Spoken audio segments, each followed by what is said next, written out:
Malibu Ken is the somewhat unexpected collaboration album between Tobacco and Aesop Rock. I say somewhat unexpected because I don't think people were really seeing this one coming at the end of 2018 when they announced this and released the single Acid King. Aesop Rock is known for his very wordy and just, dictionary style of rapping where he can just rhyme words together that you would never expect. He has such an intelligence about him when it comes to rapping, and there aren't many people out there like him, to be honest. And Tobacco, for anyone that doesn't know, is an electronic producer who has done work with Black Moth Super Rainbow in the 2000s and had his own solo album a few years back too. He's got quite an off-kilter style, so perhaps these two worlds coming together could make for a very, very wild experience. I mean, that's what I was expecting going into it anyway. Now, just because it's not wild doesn't mean that this can't be good. I mean, this certainly is a good album,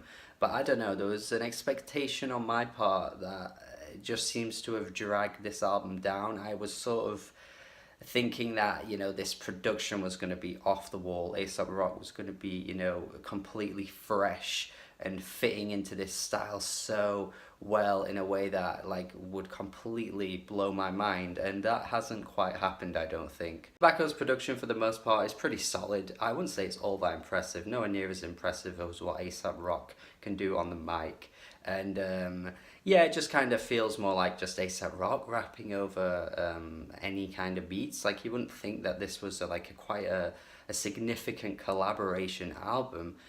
You would just think it's an Aesop Rock album, and that's kind of it. Now, on Aesop Rock's last album, Impossible Kids, saw a new approach from Aesop Rock where he was able to incorporate a lot of pop elements into his music. He was certainly, pulling off so many hooks and choruses that he wasn't really doing in the past before in the way he was on Impossible Kid, and it was a really, really refreshing take on his style because he wasn't just rapping the whole way through on every song, which wasn't a bad thing, but it just was a nice change of pace for him. And on this album, I don't really feel as though any hooks pop out in a really significant way, to be honest. There isn't any sort of wow, that was a great hook. It sort of feels like the hooks are playing secondary to what his verses are able to do. They could really just be taking out most of the songs, to be honest. Kind of slow up the pacing of the tracks, for me anyway, and considering the production isn't all that super impressive, it just does feel like the hooks kind of don't really need to be there. Take the first track, for instance.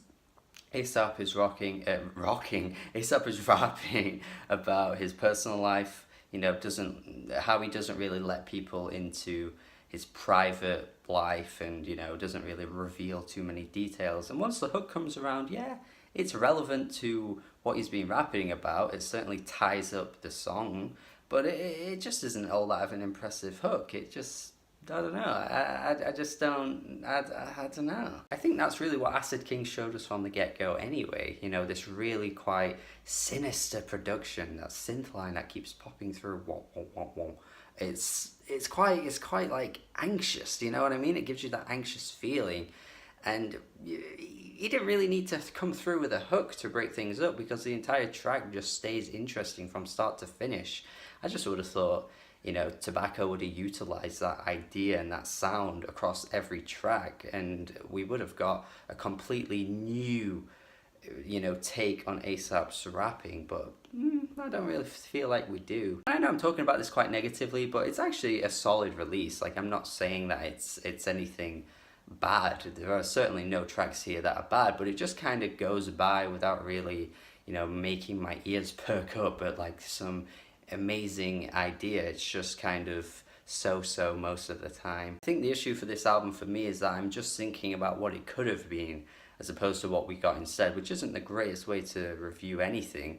But I don't know, this is just a collaboration I thought really could have been quite special, and it's just ended up being a solid rap album for me. Suicide Big Gulp, though, has definitely got one of the best beats on the album. I mean, it's got such a bounce to it, and Aesop is flowing over this really well. Again, once it gets to the hook, though, where the pitch shifted vocals come through, it does kind of ruin the flow of the track for sure, but it's certainly one of the best tracks here, I would say. Dog Years has the same issue as well. The beat is hard hitting as hell when it comes in, gets to the chorus, feels completely unnecessary, sucks the momentum out the entire song. Just really a niggly thing that I've had with this album, where I just don't need these hooks. They're not really that impressive. I think his rapping though throughout is definitely enough to elevate this album to being a good album, because it definitely is good. I just think the potential here wasn't quite met. I guess for some people, the hooks are the least important part for an Aesop album anyway. So you could probably just ignore them and take this for what it is, and maybe you would think it was a great album, and that's totally fine. But for me, just not quite great enough in all the departments that we've been given here. Just certain areas are great and others really do kind of fall behind. So I'm going to go 6.5 out of 10. Let me know your thoughts on this album. I think a lot of people are going to end up loving this, and probably will make some year-end lists by the time we get to December. But we'll see. We'll see how people feel. Yeah, let me know your thoughts on my comments on this review. Subscribe for more reviews. Have a good day. Goodbye.